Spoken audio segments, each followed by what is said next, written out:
Hey, this is Serena from Blindy Blog, and you're listening to the Know Your Narrator series. Today, we're very honored and happy to have Silvie Zamora. She is a voice actor and an audio description narrator. Thanks for joining us, Silvie. Oh, thank you so much for having me. What a pleasure. Mutual. Let's start off by asking what you love about audio description. Okay. I love the potential for inclusion of everyone. So there's that. There's the sort of mission of it, which I'm very on board with. Actually doing the audio description, I enjoy the technical plus artistic, that you really have to follow certain time guidelines, obviously, and also be aware that you're telling a story. I love the combination of that too, like science and poetry. I love it. Oh, that's a great thing, science and poetry. How has your background in performing as a voice talent or otherwise contributed to audio description narration? Well, I started out in high school, I think, doing, I was in choir.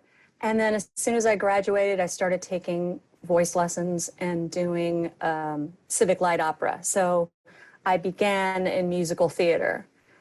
And then from there did a few on-camera commercials, industrials, things like that. Those were way early days. And then I started doing, my history is mostly musical, I guess is the short answer, which I think is, again, that marriage of math and art. You have to have both. Can we explore a little bit about the math and then the art? Like, what does that look like for you? That's a really good question. Set the timer. Okay, here we go. I love and am afraid of math. I have never been very good at it. I sort of read music by instinct and by following, okay, the notes are going up and down. I can sort of feel where it needs to go. And I've always mostly sung alto, which means you don't get the benefit of the melody. Thank you very much. So you have to fit in with what the chord needs. Now, if you take what the chord needs and fitting into that concept, that's a huge social picture, if I may get super deep and broad at the same time, about doing your part, but fitting into a whole. And everyone's got a different job, and you have to fit in to make the whole thing work. But we need everybody, which kind of circles back to that inclusion thing. I just want everyone to be able to play. It's much shorter than I thought it was going to be. It was so clear. And what I love about it is that, like you said, the chord, that it is, there's a combination of other elements that come together in this beautiful way. Yeah, I think so. Can you talk about the art side? Yeah, I guess my instinct would be to really help act out the story that I'm describing. But of course, that's not our job. Our job is to support the story tonally, but it's not about us. It's about the story. And so clearly you can't narrate something like Blue Bloods with a happy jaunty voice and a little wink and a smile. So you do have to match it tonally. And that's the extent of my acting that's able to participate in it, is to know the tone and to support that and to know how to back off from it, to know that I'm maybe getting too close to getting really excited about what's happening and pull back. Which also touches the math thing. It's the technical of the art. It's both working together. That is such a fun ride for me. Can you name an example of a challenge that you faced in audio description that you're really proud you overcame? Yes. I will just clarify that I am overcoming it. I have trouble with the word sits. I am assured by my friends, the engineers and directors over at WGBH, where I work, that everybody has their thing.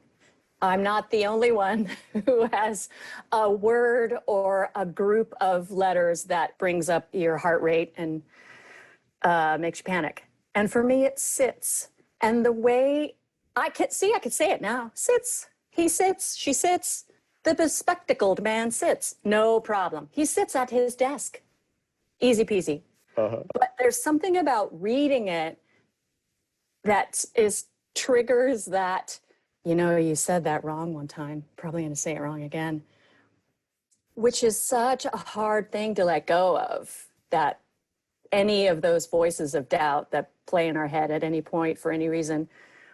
So what I'm doing that's helping me with that is I pick up the word visually, I read it on the script, and then I look away in order to say it. So I know that I need to say that word, but what I really know is the whole sentence and the meaning of it. And that helps. I don't know why, but it helps. Sure. Well, it's funny, like thinking about the art and the science, or I love how you said science and poetry, that there's a sense of learning how to walk when first doing audio description, where it's like, okay, I pick up my left foot, balance on my right foot, put my heel down on the floor, and then press my weight against it's like, there's so many steps that if you think about it, that it's literally toddling, in the sense of like, I'm gonna stumble. But as soon as you start getting the gist and you find those moments, and it sounds like you do this consistently, that once you find your own approach to audio description, that it almost becomes like a dance, a symbiotic connection with the material. Can you talk about that? Yeah, it's interesting because they've recently changed the system. So I used to tell, yes, you're nodding, as you know, I used to tell people, I've seen a lot of great movies from just the bottom third of them, because I would be looking at the script and the time code, and that's all I see, unless I see, I've got a minute before I have to do anything, then I'll look up and, see what's going on the screen. But now, and that was a brilliant challenge. It's exactly what you say. It's watching the numbers and keeping track of the number means a second, it's ticking time away, but you're also feeling that time. And then you're looking for your next line and gathering information like brisk, talk over, and if there's music in it, that you will be speaking while someone is singing a song. So all of that's going into various sections of your brain, and you're filing it and holding it like you've got a million plates that you're spinning. And I loved all of that. And then recently went there and there was no script, and they said, oh yeah, it's a new system. It's over there on the screen. Luckily, I've done some dubbing and ADR work, so it wasn't completely unfamiliar to me.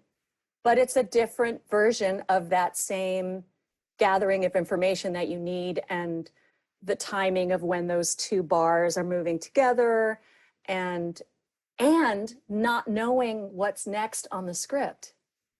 I don't get to look ahead if I have a minute and go, oh, there's that guy's name. I don't get to write pronunciation guide on anything because there's no paper. So it's now I'm toddling again on a different terrain.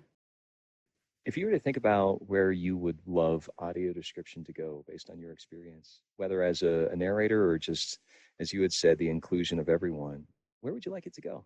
I know that ads are starting to do it. I think, I'm not sure if starting to do it is even accurate. I've seen one or two ads on YouTube that were described, and I think that's as it should be. Well, why not? And I've also noticed that on Instagram, they'll put a picture and a description in brackets, which I think means that, I'm sorry, I don't know much about this. I should. I think that means that if you have that activated on your phone that it will read the description for you, as well as whatever the caption is that the person put on their image. And I think that's not audio description, but it's widening the circle of who can have access to these images and words and stories and ads and everything. So I think I just want it to spread. I want it to spread all over the place. Very cool. Is there anything else you'd like to share with our audience?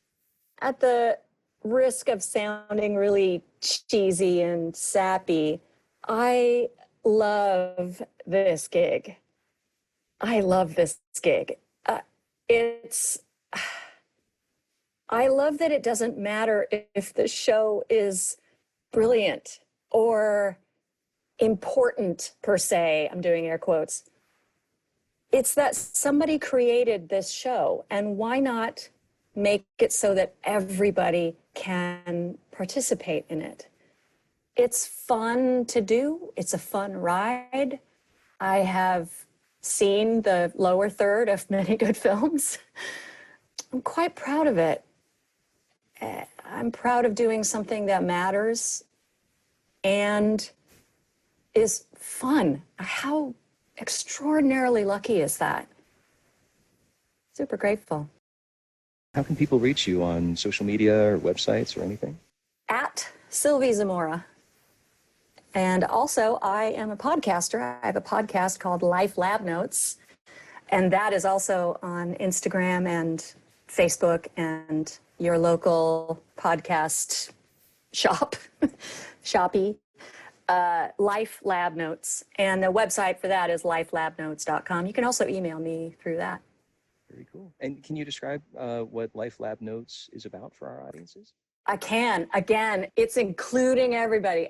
My mission, it's just my personal way to express myself, and I do it in audio fiction, very short form audio fiction. That mostly I write, although I have had several series for the holidays, like 13 Days of Halloween, my favorite, and that have had contributors. But the mission is we are all connected. We need everybody. We're all made of the same stuff. We should figure out a way to make that work. Let's include everyone. So those stories need to not be exclusive in terms of anything that I talk about in there needs to be something that can apply to all people. So, for example, during as soon as the pandemic started, I had no idea what to say because we were all so steeped in this fear of this new to most of us on the planet. I think hadn't been through the Spanish flu and World War II and these things that limited all of our everything and made us feel like the whole future is uncertain and scary, which it kind of is. So that was really hard. I couldn't think of anything to write or say that would be pertinent, that wouldn't sound like me just complaining about myself or saying to the world, chin up, And then as soon as the Black Lives Matter movement kicked up again, I was like, what am I going to say? How can I speak to this and make it useful and make it something that honors the fight for racial justice and doesn't sound performative or anything like that. So I have yet to post something in the past few months on Life Lab Notes, although I have been reaching out to people to contribute what they're feeling. But all of that long thing to say, the goal of it is to show that we're all connected and made of the same stuff. Wow, thank you so much for sharing. You're welcome. Thank you for asking to chat with you. You can follow me on Instagram and Twitter at SilvieZ, at SilvieZ, or my podcast, also Twitter and Instagram, at Life Lab Notes.